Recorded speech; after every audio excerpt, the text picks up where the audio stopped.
दुर्गम उपांत अंचल निर्माण हेब प्रशस्त रास्ता पूरण है दंडपाट अंचल उपांतवासी दीर्घ दिनर स्वप्न। कलाहांडी सह जोड़ी हेब नवरंगपुर, सुगम हेब यातायात। उपकृत हेबे कलाहांडी और नवरंगपुर अंचल 80% ग्रामर ग्रामवासी। मंजूर है 7,52,00,000।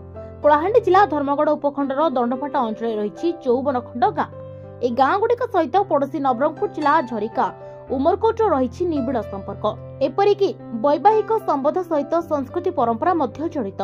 हेले गाँ को जीवा पाई प्रतिबंधक थिला सहज खोल संरक्षित जंगल। एबे ही जंगल मध्य दे निर्माण हेब रास्ता। यातायात क्षेत्र में लोके पाइबे सुविधा।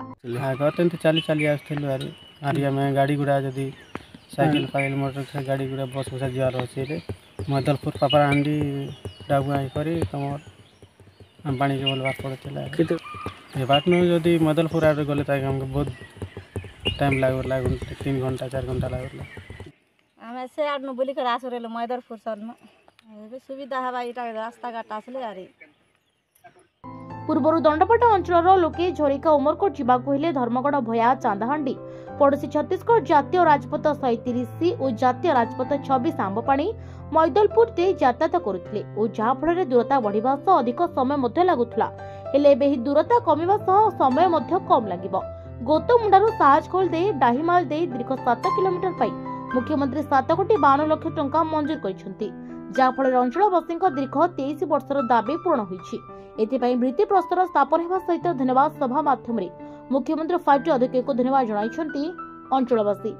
बहुत खुशीर कथा जे दीर्घ 23 वर्षर दाबी आमर पूरण हो सारी मुख्यमंत्री ताके पूरण करिछन। निश्चित भावे दंडपाट अंचल गोतमुंडा अंचलवासी बहुत खुशी अच्छु सर। और ये खुशी के आमके पूरण करवा लगी जेन महोदय माने जेन महाशय माने साथ दी थिले तांकू निश्चित भावे ये अंचलवासी तरफ आम कोटि कोटि धन्यवाद ज्ञापन कर। आगे सल के रास्ता ही गले हमके बहुत सुविधा हवा।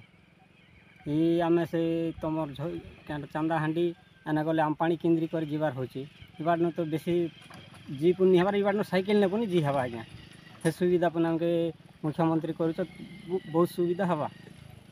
राज्य सरकार को आंतरिकता जोगु आज उपांत अंचल गमनागमन में विकास सहित यह विकास माइलखुंट हो परिबो। निर्माण हेबो रास्ता, हाथ पाहांतर मिलिबो मौलिक सुविधा।